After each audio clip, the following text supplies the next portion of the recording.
Today we've got quite a stack of sources, all talking about India's deep tech landscape. There's a lot of buzz, but we want to see what the material really tells us about, the ground reality for these science-heavy ventures. Yeah, what's actually happening behind the headlines? Exactly. Okay, let's unpack this. It's such a critical area because deep tech, it's not just about quick software builds. Right. The sources frame it around like fundamental science or real breakthrough tech. Think AI, quantum, advanced robotics. Biotech, semiconductors, space tech even. Precisely.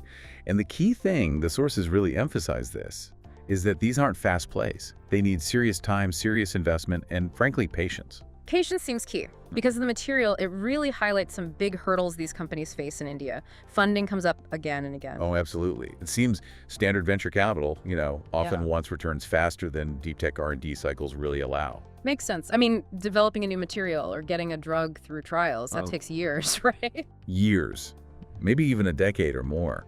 So you need what they call patient capital, investors who get the long game.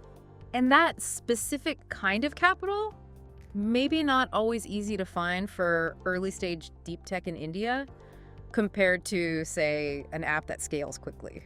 That seems to be the consensus in the sources, yes. It's a different risk profile, a different timeline. And it's not just the money timeline, is it? It's the physical stuff too, like you need special gear. Exactly. You can't just, rent a quantum lab down the road. No.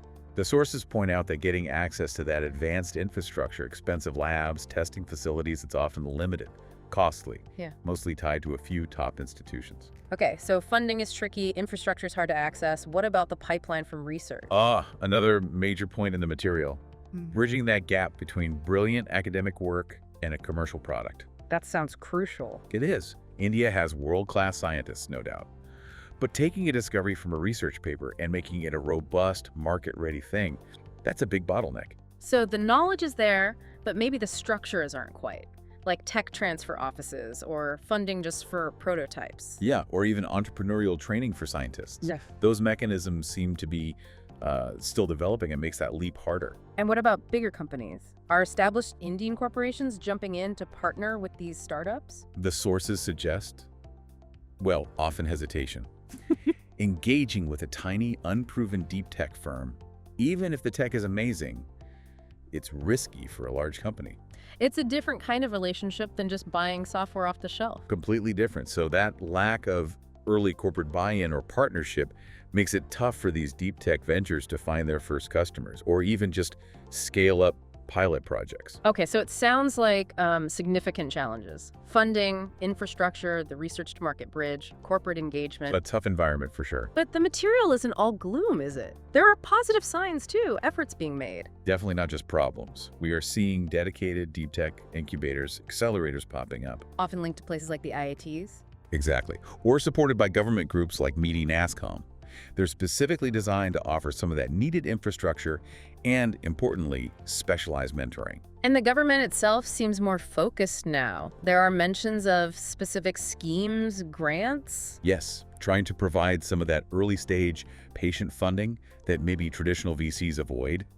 And you also see hints of global investors, even returning Indian experts with deep tech experience, starting to take a serious look. So the support system is growing, it's building. It's vital. But, to really unlock the potential that the sources talk about, a few things still need to shift, and maybe faster. Like what? More domestic pools of that patient capital, maybe specialized funds just for deep tech.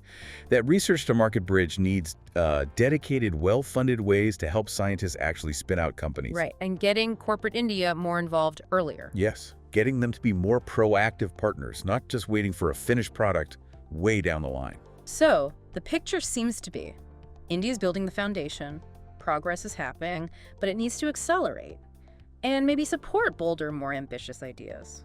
That sums it up well. Yeah. If we connect this to the bigger picture, India's journey here isn't unique in its challenges, It really taps into this global trend, this pushback towards building fundamental hard tech.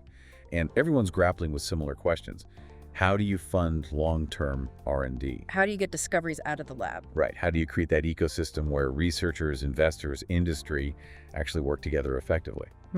Which leads to a final thought, maybe for you listening. As India tackles these hurdles to build its own breakthrough tech, what lessons might emerge for innovation ecosystems everywhere? And thinking bigger, how could India's specific path here actually shape the future of technology development worldwide? Something to keep an eye on as this whole space evolves.